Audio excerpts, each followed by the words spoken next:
జై Shri Mahakal. Welcome back to our channel. తూదిని అమ్మ బతుకు. నైట్ అయితే నిద్ర రారు, మార్నింగ్ అయితే మెలకువ రారు.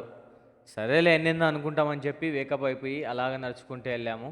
అసలే ఇవాళ మనకు బెంగళూరులో బనస్వాడిలో జాతర. ఇంతకు ఎక్కడికి వెళ్తున్నారంటే ఎక్కడికి లేదండి, మనం మాసిన గడ్డాన్ని, మన మాసిపోయిన ముఖాన్ని చూసుకుంటూ అలాగా షేవింగ్ చేయించుకోవడానికి సెలూన్కి అయితే వచ్చేసాను.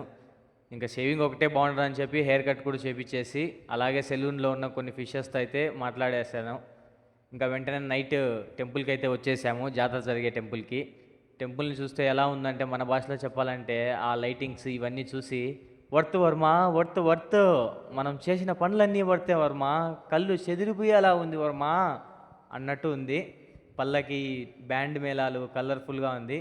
ఇంకా సరే అని అలాగా బ్యాండ్ మేళం దగ్గరికి వచ్చేసాము. బ్యాండ్ వాయిస్తున్నారు. దీనమ్మ నాకు అర్థం కాంటి ఏంటంటే ప్రతి జాతర మొదలైనప్పుడు ఎక్కడ లేని డాన్సర్స్, ఎక్కడ లేని మ్యూజిషియన్స్ అంతా వచ్చేస్తారు మన.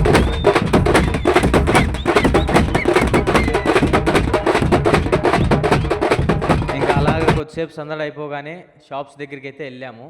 మనం అంటే ఏం కొనలేదు, అది వేరే విషయము. ఇంకా అలా నడుచుకుంటూ అమ్మవారు అయితే దర్శనం ఇచ్చారు ఒక పల్లకిలో. అమ్మవారికి అలా సరే ఒక వీడియో తీసి అమ్మవారిని పలకరిద్దాం అనుకుంటే అంతలో పూజారి చూశారు. ఎవర్రా మీరంతా అనే టైప్లో ఆయన చూశారు.